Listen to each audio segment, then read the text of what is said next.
Okay, magandang gabi po muli sa lahat, sa mga taga-subaybay. Magandang umaga, hapon, tanghali, nasaan man kayo sulok ng daigdig. Gaya ng dati, bago tayo mag-start, disclaimer muna tayo. Ng holistic medicine po ay hindi po para sa lahat. Para lamang po ito sa mga taong maniniwala na meron pong nagmay-ari ng lahat ng nilikha, na siya lamang ang nagbibigay ng mga pagsubok. Ano yung mga pagsubok na ito? Ito yung mga walang katapusang problema, sakit, at maagang pagkamatay.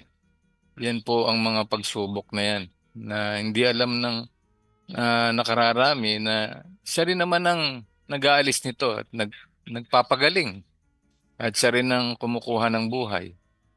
So, yan po ang holistic medicine na 4 na taon na ho namin itong ginagawa, na hindi lang po ang nakatutok ang holistic medicine sa physical na kung anong iinumin ah, at mga kakainin. Hindi po yun sapat. Yun po ay para lang po sa physical.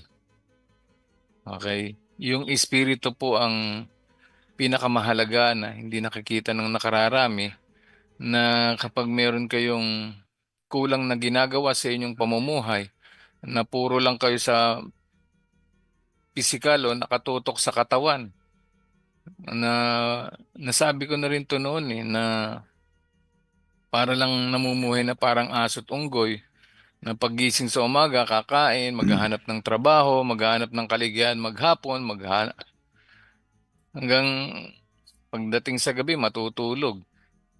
Oh, wala na kayong pinagkaiba sa hayop. Isang araw magkakasakit. Tapos yung konting natira, naipon na pera, uubusin sa ospital. Yun. Imagine niyo, umasa kayo dun sa mga tao na wala namang ginagawa sa ospital. Kung hindi ka bigyan lang ng mga puro pain reliever. Pag hindi nakuha sa pain reliever, bubutasin. Or bago dumating dun, puro sangkaterbang check-up, mga laboratory, CT scan, X-ray, kung ano-anong check-up. And yet sa huli ang ibibigay lang pala synthetic drugs. Hindi naman pagkain yun, lason yun eh. So hindi pa doon natatapos. Babagsak kayo sa pinakamatindi. Saan? Malaking gastos, operation, chemo, radiation. Mm. Kasi walang nakakakilala doon sa nag-iisang lumikha ng tao, kaya nga paulit-ulit lang yung pagsubok. Mm. Saka sabi ko nga, kahit nga mayaman kayo, wala pong makapipigil kahit sino rito sa lupa na kapag ikaw ay binigyan ng pagsubok ng mga sakit, problema, yan hanggang sa kung hindi ka ma-scam ng mga religion, ma-scam ka ng mga medical doctors. Yung religion sa spiritual, sa physical yung mga medical doctor. Hmm. Ubusin yung natitira mong pera, bis na pambili ng pagkain, pambili ng maintenance. Dahil nga dahil sa kamangmangan. Dahil ang mga tao wala nang ginawa, puro lang sa katawan nakafocus eh. Ang holistic medicine po malalim. Ang tagal na natin nagsasalita rito pero walang nakaka-unawa dun sa mga sinasabi ko, na bigyan nyo ng oras ang inyong spiritual at ito ay itaas, pakainin. Sabi ko nga, iniimbitahan ko kayo lahat every Friday, 6 p.m., 8 p.m., and then 9 a.m. ng Saturday. Puro aral po yun. Mag-aaral po kayo ng 613 commandments.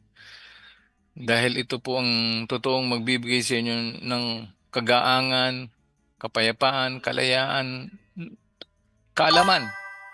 Hindi kayo mauuwi dun sa nakasulat na ang tao ay namamatay dahil sa kamangmangan. Akala mo, nag-graduate ng university, summa cum laude, valedictorian, sangkaterba yung PhD. Akala nyo, alam na lahat. Meron ngang namatay na napakagaling na senador eh. Lahat binabangga eh. Namatay sa cancer. Hindi alam kung anong gagawin. Ba't ba nagka-cancer? Kasi nga, yung kaalaman, puro lang kaalaman ng tao eh. Walang nakakaalam sa kaalaman ng lumikha. Walang wisdom, puro lang man-made ideology of man lang natutunan. Yung kaalaman ng lumikha, hindi man lang naunawaan at nalaman. Bago man lang naubos ang oras dito sa lupa, hindi man lang na nag-search or naghanap ng mas malalim na kahulugan, ano ba ang buhay. Bakit ba tayo nandito sa lupa kung sa huli mamamatay rin pala? Ano bang kahalagahan ng buhay? Ano bang dahilan? Bakit ba nabuhay ang tao? So, wala. Kaya isang araw, puro sakit, puro problema. Ang ending, yung iba nagpapakamatay na lang. Kasi hindi na kaya. Hindi niya na kaya yung buhay. Puro na lang daw hirap. Kahit may pera, mahirap pa rin. Hmm. Kaya nga, dun, mas malalim po ang holistic medicine. Lahat po ng sakit may kapaliwanagan sa spiritual. Pero sa siyensya, na nalaman ng tao, nako po, puro yan na ano lang, yung nagpapanggap lang. Sabi nga ng lumikha ng tao, ako ang manggagamot. Wala namang iba. Kapag kayo sumunod, hindi, o kapag kayo sumuway, bibigyan kayo ng mga sakit na nakamamatay kasama ang mga anak ninyo hanggang kayo maubos. Ibig sabihin, siya pala ang nagbibigay ng sakit. Kaya lang, walang sumusunod eh. Walang umaabot dun eh. Hmm. Kaya nga, imagine mo, ang daming mayayaman. Hindi patay rin sa huli. Walang nagawa ang kanilang kayamanan. Hindi pa ba nagigising ang mga tao sa ganun? Hmm. Yung iba naman, dunong-dunungan. Inom-inom, supplement, supplement. Patay pa rin. Hmm. Ay, nako. Or humaba man ang buhay mo, umabot ka ng 120, ano ngayon? Ano ngayon? Umabot ng 120. Yun ba ang purpose mo? Umabot lang 120? Wala ka rin naintindihan? Na sabi ko nga dito hindi lang ako nakapokus sa physical, sa spiritual. Oo, umabot ka ng 120. Iiwan mo yung katawan dito sa lupa, babalik ka rin sa nagbigay ng buhay. Dahil ikaw ay espiritu na kawangis ng lumikha, espiritu. Doon i-judge ka. Saan ang punta mo? Reward ba or punishment? Hindi. Reward yun, Dok. Kasi mabait naman ako eh. Hindi ako nananapak ng kapwa. Hindi ako nang aapi. Matulungin ako. Uy, isa, dalawa. 630 ng kautosan eh. Oh, doon lang nga sa 10 eh. Sinablay mo yung una, pangalawa, pangatlo, pang-apat. Ano yun, Dok? Sumamba ka sa tao. Di kasalanan yun, idolatry yan. Sinabi nga doon, di ba? Ako ang Diyos na naglabas sa inyo sa Ehipto sa pagkakaalipin. O hindi ba may ibig sabihin yun? Na walang ibang naglabas sa mga unang tao, yung mga covenantal people, kung hindi yung nag-iisang Diyos ni Abraham, ni Isaac at ni Israel. Hmm. And yet, yung pangalawa, hindi mo narinig. Ang sabi doon, maliban sa akin, wala kang sasambahin. Wala kayong sasambahin na may anyo. Kawangis ng langit, lupa, o ilalim ng dagat dahil ako'y silosong lumikha ng tao or Diyos. Yet, sinong sinasamba mo ngayon? O, sino ka man? Alam mo yun. Kapag may anyo ang sinamba nyo at sinundan nyo, yung mga aral na yan, oh, hindi mo sinusunod yung lumikha. May problema ka na dyan. Idolatry yan. Hmm. Idolatry. Mabigat na kasalanan yan. Pangatlo, huwag mong babanggitin ng pangalan ng lumikha sa mga kasinungalingan. Sa bagay, hindi nyo naman nababanggit yun kasi hindi nyo nga alam yung pangalan niya at hindi nyo siya kilala. Pangapat, alalahanin ang aking sabat. Hmm. Ik- 6 na araw kayo magtatrabaho, ikapito, kayo ay mangingilin sa sabat. Ang tanong, nagsasabat ka ba? Hindi mo nga alam kung paano ginagawa yung sabat eh. Wala naman nakasulat yun eh. Doon sa ano, sa written text, walang nakasulat. Kasi merong isang aklat na hindi ipinakita sa maraming tao. Yun yung aklat ng kapaliwanagan or yung oral, how to observe the Sabbath. Hmm. So yun, sablay na yun. Apat, dun sa apat lang, sinablay lahat ng tao. Eh marami pa yung Sabat, may Sabats pa, yung feast. Bukas nga may feast na nakasulat. Yun yung Pesach or Passover. O alam ba ng tao kung paano i-observe yun? Wala naman nakasulat dun kung paano i-observe yung Pesach, yung Sabat, yung Shabuot, yung Rosh Hashanah, lahat po yun nakasulat yun. Kaya lang, ang problema, paano i-observe? Walang nakakalam kung paano i-observe yung mga feast.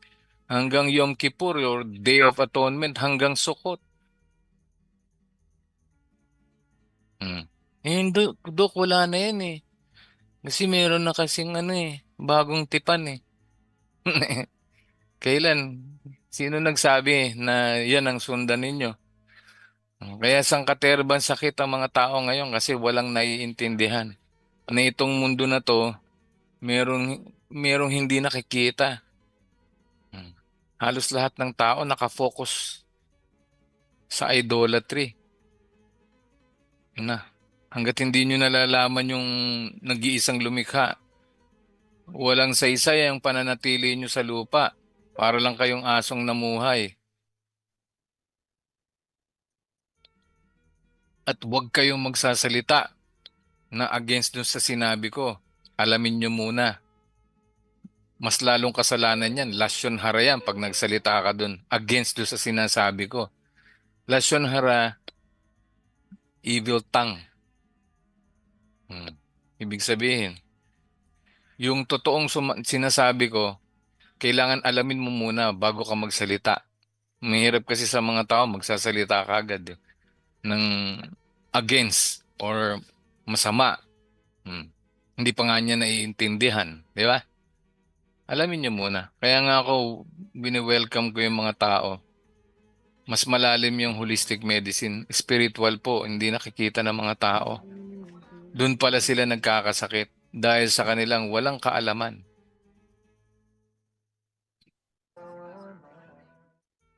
At saka yung mga sakit na sinabi ng mga medical science, yung mga high blood pressure, diabetes, yung mga lahat ng klase ng pain, mga headache or inflammation, infection, tumor, clog, yung mga barang ugat, yan na po ay bunga ng walang kaalaman. Kasi nga itong katawan na to, meron siyang self-healing mechanism and repair. Tumatakbo po ito 24/7 na hindi mo kailangang utusan yung puso. Magpahinga ka muna, pagod ka na. Yung bato, ganun din. Yung atay, ganun din. Hindi nagpapahinga yung mga yan. Sino kaya nagbigay niyan? Sino kaya nagpapatakbo niyan? Alam niyo ba araw-araw, milagro?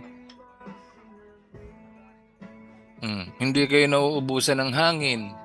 Yung iba dahil sa kamangmangan, bumibili ng hangin. Imagine mo, hangin binibili.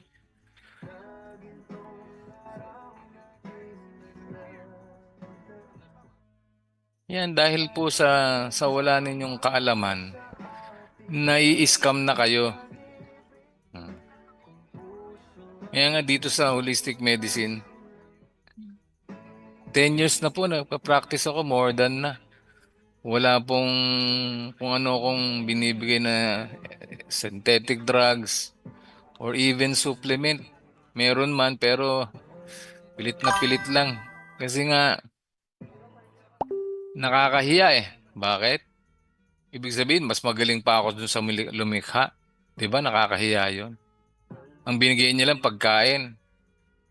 Kasi nung unang panahon, alam nyo naman, 'di ba? Ang buhay ng tao umabot ng 900, 800, 700, 600, 500, 400, 300, 200 hanggang sa nilimitahan na lang sa 120.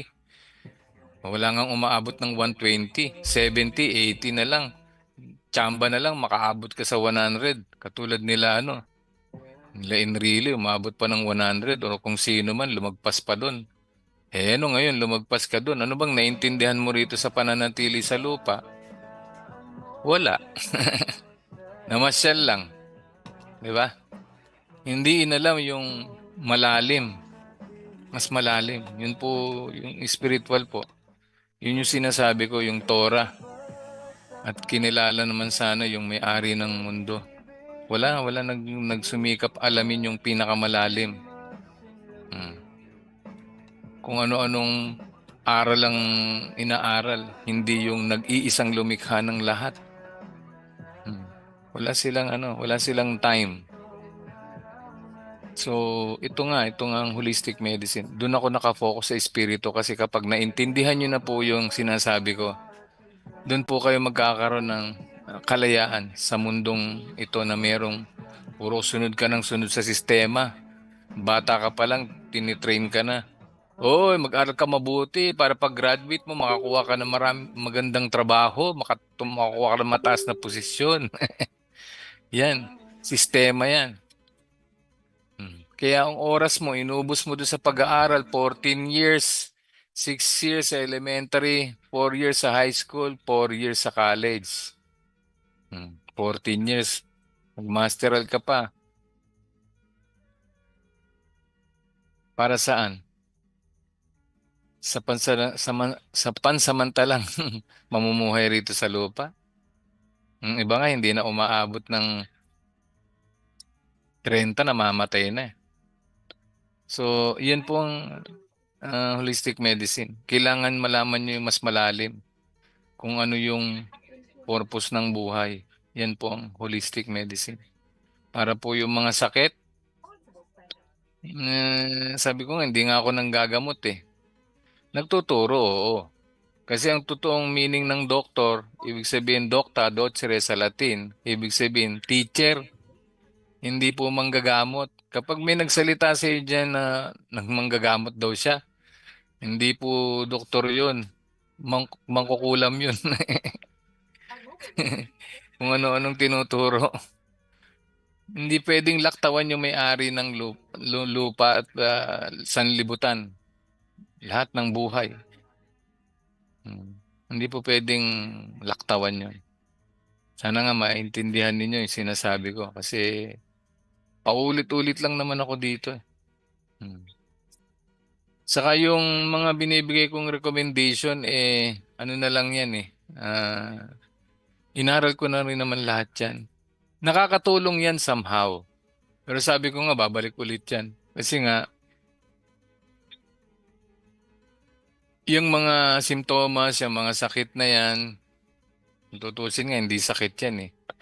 Ano lang yan, adaptive response or reaction dahil meron kang ginagawa sa katawan mo na ina-altered mo na rin yung creation, perversion na yon na pinakikialaman mo yung katawan. Imbis na kung ano lang yung design. tamang pagkain, kung ano-anong pinakakain mo dyan sa katawan mo. Yung mga pinagbawal na pagkain, sige ka pa rin kain ng kain yung mga pinagbawal na pagkain. Napaulit-ulit kong sinasabing tigilan yung ipasok sa katawan dahil yung mga unclean animals na yan, yan nga mataas sa lead, arsenic, mercury, hydrogen sulfide, amines, phenos, ammonia, uric acid, nitrogen, nitrosamine, benzopirin, mga bakterya, bulati, at fungus na hindi namamatay sa luto. Tapos pag may sakit ka na, babanatan ka ng mga powerful antibiotic, antiviral drugs. Hindi mo ba alam meron kang residing microbiome sa katawan mo na hindi mo pwedeng patayin din? Kasi nga, yun ay may kinalaman sa metabolic function. Buhay nyo rin po yun. Siya ay nagsisynthesize ng lahat ng kinakain nyo into forms of vitamins, minerals, K1, K2, B complex. Lahat ng metabolic process ninyo may papel yang mikrobyo na sinasabi niyong masama, hindi po masama yan. Ginawa ng Diyos yan at nilagay sa katawan mo because may purpose yan. Part na ng buhay mo yan. Yan problema. Walang naintindihan ng mga tao. Kaya ganyan. So, yan po. Baka may gusto po kayong tanungin. Itanong. Pero ano muna tayo. Bumati muna tayo sa ating mga taga-subaybay. Magandang gabi po dyan sa inyo. G. Otnaba, Rasputin Rockefeller, Nining Kismundo Hadrake, Thea Castillo, Christy Sakay Suganov, Lorena Matutino. Magandang gabi po sa inyo dyan. Evelyn Mejica, Veronica Barion, FT Lomboy, Dennis Bernardo Jose, Alan Daos Gabuyo, Ian Wilbillalba. Magandang gabi po dyan sa inyo, Paul Barry Barameda, Nicanor Gatchalian, si Ma'am Lorena Matutino. Yan po yung isang ano natin na taga-subaybay natin na masipag po mag-share. Maraming salamat po sa inyo, Ma'am Lorena, at magandang gabi.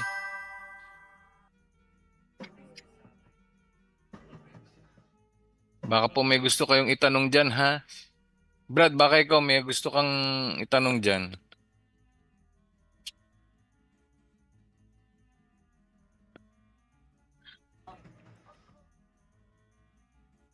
Ito, Dok, may tanong, Dok.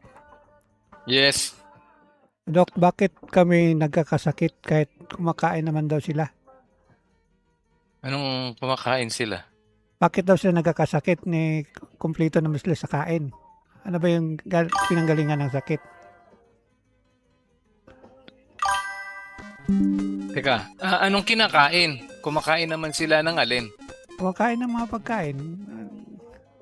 Hindi, alin ang tanong doon? Bakit nagkakasakit? Bakit daw sila Kahit nagkakasakit? kumakain ng pagkain? Anong Oo. klaseng pagkain? Siguro, yung lahat na kinakain. Hindi ko magets eh. Ang tanong mo, bakit nagkakasakit? Bakit nagkakasakit? Yan ang tanong. Dahil, hindi, may mahaba yung tanong mo eh. May dinugtong ka pa eh. Kahit daw kumakain sila. Di naman sa pagkain ang nagkakasakit di ba? Okay. So, ang tanong mo, Bakit bakit sila nagkakasakit? Anong dahilan ng Kasi, sakit? marami. Sabi ko nga, una, yung palagi kong binabanggit dito yung mga unclean foods. Isa yan sa nagkukos ng mga bacterial growth, parasitic growth, at saka acid forming. Sometimes hindi na nababalance yung pH kaya bumabagsak yung potential hydrogen. So nagkukos ng metabolic acidosis kaya maraming pamamaga, infeksyon, bukol at bara. Yun ang nagiging dahilan. Kaya sila nagkakasakit. At sabi ko nga, hindi talaga sakit yon. Nag-a-adapt lang yung katawan natin or nagre-response dahil sa ginawa nung tao na inabuso niya yung katawan niya. Kasi kailangan balance yung yung pH para walang pathogens na nabubuhay at balance din yung pH, yung alkalinity ng dugo, hindi pwedeng bumagsak yon kasi nagkokos ng paglapot. So pwedeng magkaroon ng mga bara-bara, pamumuo ng dugo, hirap bumomba yung puso. So ano mangyayari? Bibilis, magkokos ng puwersa. Nagkakaroon ng pressure. Hindi lang yon, dahil sa palaging tumataas yung presyon, pwedeng lumaki yung puso. So marami, pananakit ng ulo, panlalabo ng paningin, nabibingi, maraming allergic reaction sa katawan kasi nga nagbago yung environment. Dahil sa hindi nila alam kung ano ba ang tamang pagkain. Kasi ang tao ngayon di ba? Laman na ng buffet. Dahil din sa mga vlogger because tinitempt yung tao sa mga lasa eh. Palagi silang inaakit, oh, masarap ito. Pumunta ka rito. Nandito kami ngayon sa buffet. Ang sarap ng mga pagkain, Japanese, Korean, oh. Mga ganun ba? Temptation. Yan, dyan weak ang mga tao sa pagkain. Kung hindi pagkain, pasyalan. Kung hindi pasyalan, laro. Kaya ang daming nakokontribute sa katawan na nagkokos ng sakit. Maraming paliwanag kung ba't nagkakasakit ng tao. Kaya nga, sa akin, simplified version lang. Dahil wala kang naintindihan na hindi pasyalan tong mundo. Kaya ang dami mong nai-encounter na pwedeng makasama sa katawan mo at sa espiritu mo. At hindi mo alam, sinusubukan ka na ng langit. Okay? May question ka pa dyan? So, ibig sabihin na nun, Dok, hindi garantiya na kumakain ka, hindi ka magkakasakit. Mas lalo kayo nang magkakasakit. Correct. Ah, yung hindi meron kasing tinatawag na toxicity and acidity tolerance. Okay, may mga tao kasi na weak yung tolerance nila. Sabi ko nga, walang pinagkaiba yan sa nag-inuman. Yung isa naka isang bote lasing na. Yung isa naman dalawang case na wala pang nangyayari. Mataas yung tolerance ng isa kaysa dun sa isa. Merong ganon. Weak. Weak yung yung katawan ng isa sa mga acid forming. May ganon. Pero hindi nga ako nagre-relay dun sa ganon na palaging ganon. Kasi nga, merong nga ingat na talagang nag, nag-gym pa yan. And yet, may mga pain sa katawan. At saka may mga nagme-maintenance na rin. Imagine mo yun. Because depende talaga doon sa environment. Kung yung tao kahit na nag-gym yan, pero pag uwi naman sa bahay, grabe namang stress sa pamilya, sa asawa, sa mga anak, sa trabaho. Marami nagko-contribute eh. And then yung environment na tinitiran din, 'di ba? Na polluted, maingay, 'di ba? So, 'yun. Ito pa yung tanong, Yung pagkain normal naman yung kumakain ka naman talaga araw-araw. Pero yung sakit, pag hindi mo alam kung ano yung dapat mong kainin, na para lang sa katawan mo kasi kung tutuusin, bata ka pa lang, alam mo na kung ano dapat na saan ka nagkakaroon ng mga allergic reaction o response dun sa pinapasok mo sa bibig mo and asan dun yung sensitivity mo sa mga pagkain. Ikaw mismo na di-discover mo yan eh. Kung ano yung gusto at ayaw mo. Kaya lang, ah, walang walang observant na tao siguro. Iilan lang na for example, pag kumakain ka, alam mong busog ka na, tama na kasi nahihirapan ka ng huminga, sumasakit na yung ulo mo. Dapat na-observe ng tao yun eh. Para, at saka aware siya sa paligid niya. Health conscious, ganon. Dapat merong ganon. Siguro,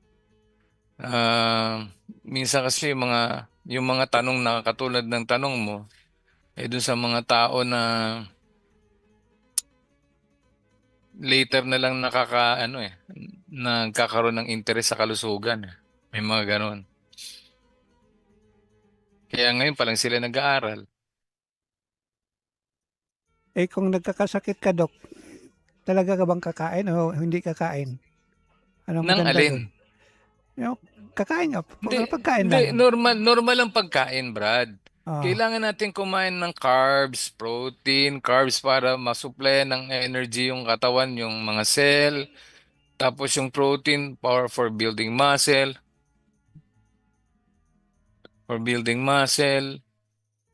And then, lahat ng metabolic process ng katawan, kailangan mo ng calories. Hindi tatrabaho yung katawan mo kapag wala kang source of energy. So, kailangan talagang kumain. Required yun ng katawan. Required sa katawan na bigyan talaga ng calorie. Hmm. Ah, Ang okay, kaya Dok. lang natin, ang ano naman natin dyan eh, ang sagot naman natin dyan kapag may mga nararamdaman na. Kasi nga, every time na kumakain tayo na hindi balanced food, puro acid forming, hindi alkaline kasi ayaw nila kumain ng mga fresh, mga gulay, or mga fruits. Mostly, preferred nila yung mga cooked food. Pag palaging cooked food, tas hindi ka naman nagtutubig asin, so ang ending, na-altered mo palagi yung pH ng dugo. So, lumalapot, nagiging acidic. So, chances are, ang ending nun metabolic acidosis. So, asahan mo na yung pamamaga, impeksyon, bukol at bara. Yun yung, kasi nga, hindi nila alam eh. Yung tubig asin nga, di ba? Ang daming hindi nakakaintindi dyan. Sasabihin pa, masama daw, magkukos daw ng kidney stone. Kung totoo sila, hindi ko nakita eh. 10 years ko nang ginagawa eh. Libo-libo ng pasyente eh. Wala na ngang maintenance eh. Paano ngayon papaliwanag yun? Kung totoo yung assumption ng mga dunong-dunungan dyan sa may-ari ng mundo. Hmm. Ako, kung anong disenyo ng mundo, ganun din pala ang disenyo ng katawan ng tao. O, yun lang ang ginagawa ko. Ibinabalik ko lang dun sa kung anong disenyo ng Diyos sa mundo, ganun din sa katawan ng tao. Kung ang mundo merong 70% water, ito ay maalat, yung dagat. Ganun din ang katawan. Hmm. Kaya lang hindi naman ako nagpapainom ng sobra dun sa, alam ko naman yung sobrang asin, hindi naman kailangan. Tama lang naman yung binibigay kong asin. Ba't sila magsasabi sa akin? Ano yung ibig sabihin? Hindi ko alam. Hmm. At saka yung sobra naman sa katawan, basta may tubig ka, ipa-flush naman yun. Mga indigestive mga substance or mga protein, mga indigestible o hindi natutunaw or even minerals na sobra, itatapon po yan ng katawan at yung kailangan, yun lang ang mareretain. Ba't natatakot? Kaya nga binigyan ka ng kidney to balance yung yung fluid and then yung mga sangkap ng dugo, itatapon mo yan by urination and defecation. Hindi pwedeng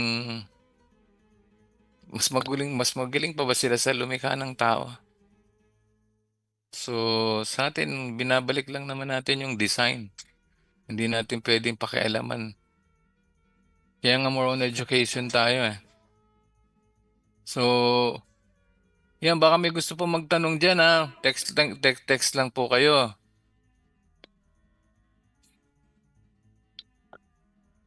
Ito, Dok, isang pang tanong, Dok. Sige, go. Normal lang po ba, Dok, na lagi daw siyang mapapagod yung katawan niya? Ah, yung mga napapagod, kasi ano bang ginagawa? Wala naman siyang Il- ginagawa. eh, ilang taon na ba yan? Babae ba yan? Lalaki ba yan? Ano ba siya? Malaking babae o lalaki? Ano bang ilang taon na siya? Anong tangkad niya? Anong timbang? Nasa 50 Mahirap plus din. daw, Dok. 50 Medyo plus? mataba. Medyo mataba. Mhm. Kung palaging nangihina, sabi ko nga kapag yan hindi nag-exercise, kung 50 anyos na yan, Wala nang workout yan kahit papaano para mag-build ng muscles. Isang panghihina kasi kapag walang exercise, yung muscle, nagkakaroon ng muscle atrophy. Ah, isang pakiramdam ng tao palagi nanghihina kapag walang muscle build-up. Kailangan mag-move. And then exposure to sunlight. And then kailangan parang sasakyan na kailangan tumatakbo araw-araw. Hindi pwedeng nasa loob lang ng bahay. Hmm. Kasi yung enerhiya hindi lang din sa pagkain, kailangan merong exposure din sa sunlight and then continuous hydration, complete yung electrolytes. Or hindi natin alam baka may mga defect na dun sa organ, may mga bukol, nagre-repair. Isa rin 'yon. Kapag merong nire-repair na organs o may mga nasira na mga arteries, veins, capillaries, or may mga bukol, ginagamit ng katawan mo kasi yung energy to repair yung mga yon. So, ibang usapan naman yon. Yung panghihina, nagmumula naman dun sa mga repair. Katulad ng walang pinagkaiba dun sa, kumain ka. Di ba pagkatapos mo kumain, nakakapanghina na, inaantok ka na. So, hindi mo alam, yung lahat pa na lang pala ng enerhiya mo nakafocus na dun sa sikmura kasi nandun na nag-uumpisa yung digestive process eh. So, manghihina ka ngayon. Kasi nga, yung energy mo ginagamit nga ng sikmura for digestive process hanggang sa pumunta na yun sa bituka. So, kailangan mong mag-stay ka lang, stay put ka lang. Hindi mo pwedeng hiramin yung energy, maglalakad ka o mag-iisip ka, tatawag ka kung anong, bakit? Kasi nga, magkokos ng dyspepsia. Dapat yung energy mo, within 45 minutes, ma-breakdown niya yun. Huwag mong makikialaman yung proseso na yun. Ganun din kapag merong mga nire-repair ang katawan mo. Kaya nga, kapag merong panghihina, steady lang, hydration lang. And then, yung katawan naman, as long na may fats ito, immediately ginagamit na yan ng katawan mo, i-convert yan into energy as future source of energy na ginagamit ng cells, especially yung brain. Yan. Pero kapag wala at payat ka, nanghihina ka, kumain ka lang. Kasi yung mga matataba tapos nanghihina, it's either uh, pwedeng merong nire-repair sa loob ng katawan, kaya ganun. Or kailangan mo mag-move kasi nga puro ka na fats, yung muscle mo nagkokos na ng atrophy and yet hindi mo alam nanghihina ka na because of wala ka ng muscle buildup. Isang reason ng panghihina rin yun. Um, yes, meron ka pa bang tanong dyan?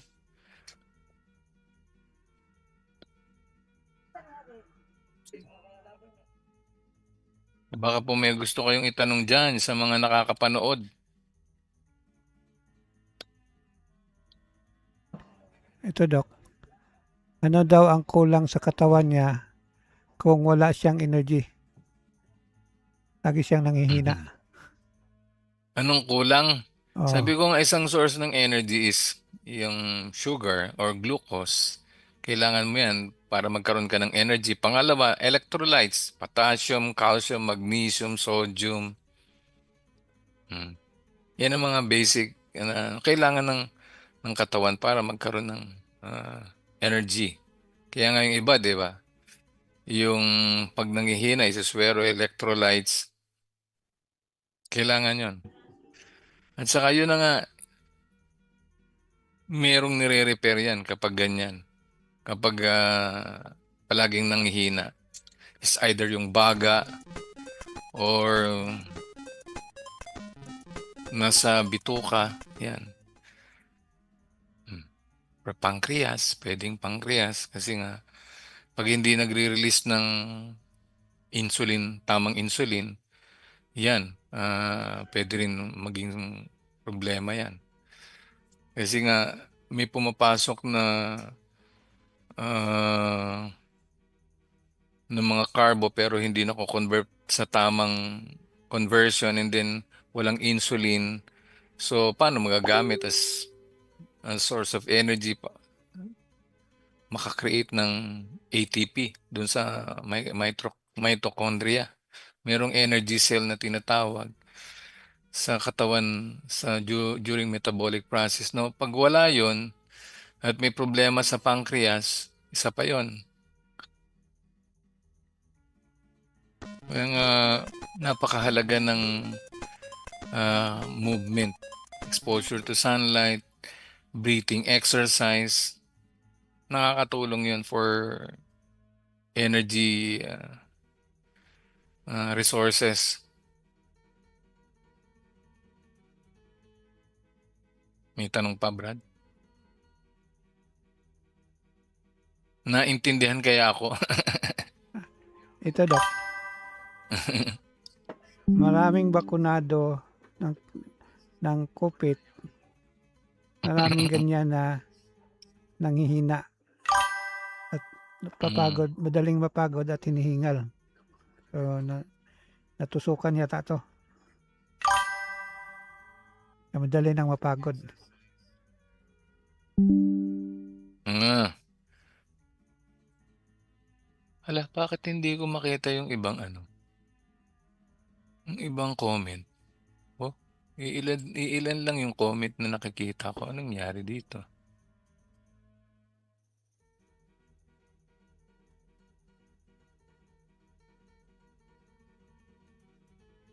Pero may lumalabas dito sa screen. Ano yun?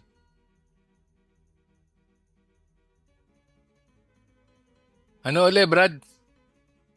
Kupit? May COVID yata Nangihina? to. Oh, madali na Ah, mapagod daw siya.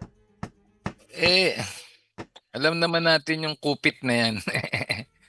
Na it weakens internal organs. Especially yung brain. Nag-start yun sa brain. Sumunod yung liver, yung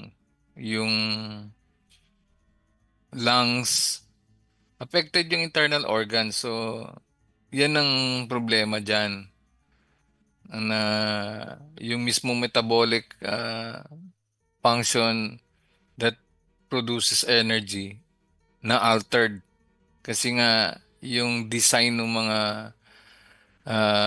bakulam na yan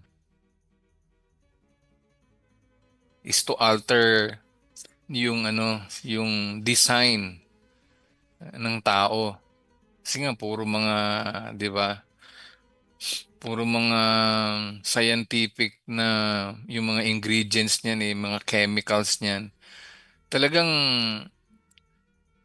nakakasira ng internal organs na nakakaapekto sa yung kalakasan nila, dating kalakasan nila bumabagsak na. Hindi na normal nagpa-function yung mga organs. Ayan, katulad, sabi ko nga, yung isang yung pancreas. Naapektuhan na yung pancreas, and then yung hormones, na-alter na rin yung hormones. And then yung nervous system, apektado na. Siyempre, gagaling dito. Halimbawa, kakain ka, nakita mo pa lang, cephalic digestion. Yung process na yun, nakikita mo pa lang, dapat nag-create ka na ng saliva, tapos naggagawa ka na ng gastric juice para pagpasok ng kinain mo, ipaprocess niya. Hindi na po nangyayari ng tama yon. According dun sa mga nag-expose diyan sa Facebook, nadidelay po lahat ng process na yun. Yung iba hindi nagpa-function. Hmm. Kasi nga, may pinasok.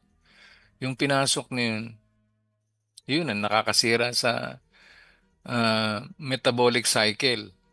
Hmm. Yun ang problema sa tao kasi. Sabi ko nga, Parang taste your own medicine. Sino ba nagpalakas ng mga kaalaman na yan? Mga tao rin eh, na tumangkilik eh. Kasi nga, matagal na yan, wala, wala pa ho ako noon. Marami ng ganyan. Lahat na umaasa na sa mga allopathic medicine. Hmm. Estudyante pa lang ako or hindi pa ako, negosyante pa lang ako noon, yung mga practice na yan, naging nabiktima pa nga ang mother ko, 'di ba? Puro synthetic drugs. Yan. So, hindi lang 'yun eh naapektuhan na yung ano, yung pinaka mother stem cells ng mga tao, yung telomerase. Imbis na mahaba pa yung lifespan ng cell, umiikli because yung mga bakulam na yan. Lahat naapektuhan dahil sa bakulam na yan. Hindi kasi totoo yan eh. Kaya nga nung nagtuturo ako, sinasabi ko na wala namang virus. Ang totoong nilikha ng Diyos, microbes, microbiome. Itong katawan na to, kung merong trillions of cells, 10 times larger than the cell yung microbiome. Sabihin, nabubuhay ka na parang bakterya. Isa kang naglalakad na bakteryang buhay. Kasi kahit saan mo silipin ng microscope, yung mukha mo, bibig mo, ilong mo, tenga mo, lahat, puro bakterya. O, ba't nabubuhay ka pa? Kaya lang, hindi nga nakikita ng tao na pangalawang mundo itong ikaw mismo, pangalawang mundo ka kasi galing ka rin sa lupa. Kaya nga ang dapat mong kainin talaga, puro galing lang sa lupa na binigay ng Diyos mga tanim. At pag namatay ka, babalik ka rin sa lupa. Kaya lang itong because of scientific, yan, naglabasan na yung mga germ theory na yan, virology, yan na. Dahil sa kamangmangan ng mga tao ay namamatay.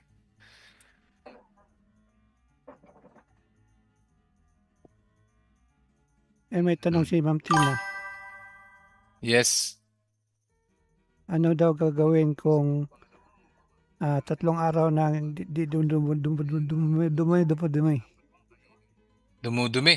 Oh, di na nakadumi Ba- ng 3 araw. Brad, bakit hindi ko nakikita? Ikaw lang nakakakita. Ano nangyari dito? Facebook lang man ako nanood, Dok. Pero bakit hindi ko nakikita yung ano, yung comment nila? Teka ha. Dapat nakikita ko sila. Eto nga.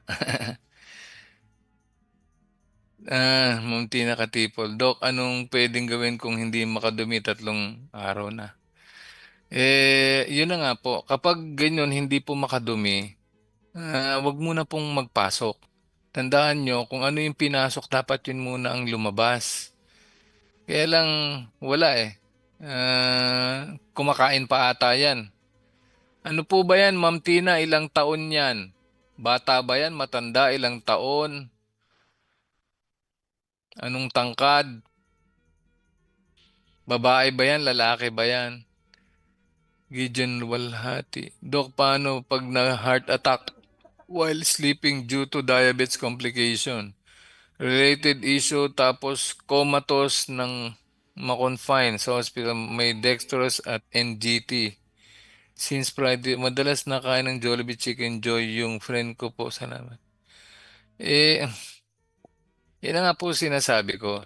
Gusto man natin silang tulungan, pero andyan na nasa ospital na eh. Yan nga po yung sinasabi ko kanina na yung mga kumakain ng walang naintindihan. Basta pasok lang sila ng pasok sa katawan nila. Yung mga pinapasok nila, hindi nila alam yun na pala ang papatay sa kanila. Kasi nga nagpo-promote ng paglapot ng dugo. Hmm. Wala tayong magagawa dyan kahit anong sabihin ko rito kasi nasa ospital po yan. Hmm. O kaya nga tingnan nyo, bakit binigyan ng tubig? Dextrose nakalagay. Bakit? Malapot na po yung dugo niyan eh. Kaya naka-dextrose yan. Actually, yan ang nagsusupport ng energy kasi nga sugar din yan.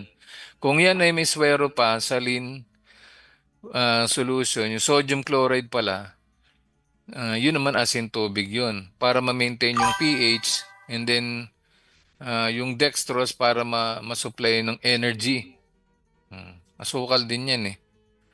Ang sinasabi ko lang dito, ano yan, wala na heart attack na. Ano pa magagawa natin? Dapat bago ma-heart attack, o hindi na sana umabot doon. Kasi ang holistic medicine, hanggat sa kaya natin mapigilan yung maling gawa, pipigilan natin. Educate natin yung tao. Yan po nangyari na eh. So, paano natin yan mapipigilan ngayon? Nangyari na. Hmm. Maraming bakuna, nasagot ko na yan. Magandang. Meron tayo ritong bisita. Saldi Morales, wala pa siyang audio.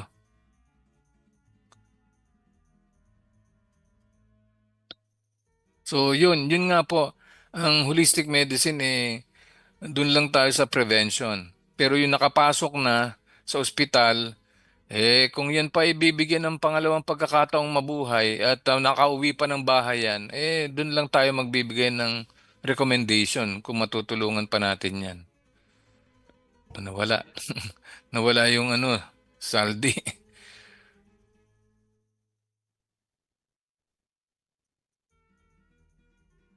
Ma'am Tina Katipol, yung tanong ko kanina, ano po ba yan? Bata, matanda, babae, lalaki? 59, Doc, lalaki. 59. Ngayon lang ba nangyari yan? Ma'am Tina Katipol. Yan po ba baka na-stroke yan nakahiga na lang po yan. Ano po mga maintenance niya? Kasi sometimes yung mga maintenance po nagkokos din ng constipation yan. Kasi nga meron pong diuretic effect yung mga synthetic drugs so itatapon po yung mineral sa katawan. So napakahalaga ng electrolytes. Walang pitik o walang peristalsis movement. Parang puso rin yan na umaasa rin sa electrolytes. Yung bituka natin, yung mula lalamunan, pag naglunok ka, gumagalaw po yan hanggang sa bituka. Hmm. Hmm. Paano kung nakahiga lang yan at saka nagme-maintenance pa yan? Kadalasan ang ending po, constipation. At saka baka hindi nainom din ng tubig asin yan. So yun ang problema.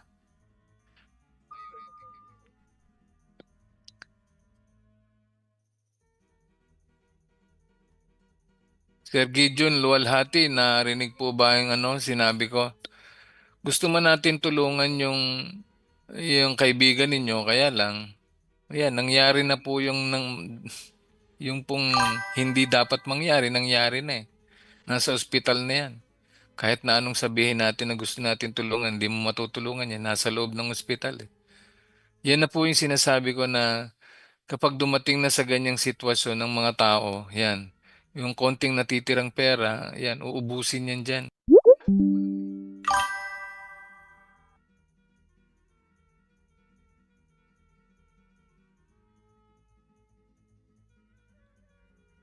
Meron pa bang tanong dyan, Brad?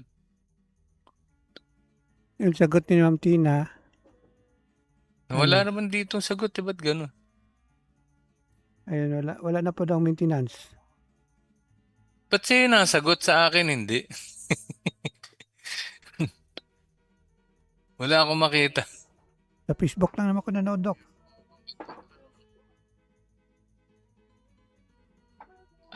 Meron dito. Opo, Dok, naunawaan. Opo, sana. Ayun, sumagot na si Gideon. Nga.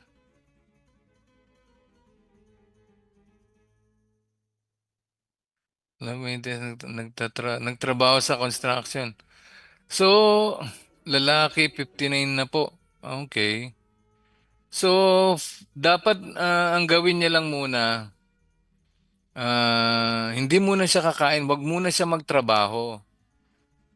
Okay? So, lumalaki ba yung tiyan, Ma'am Tina?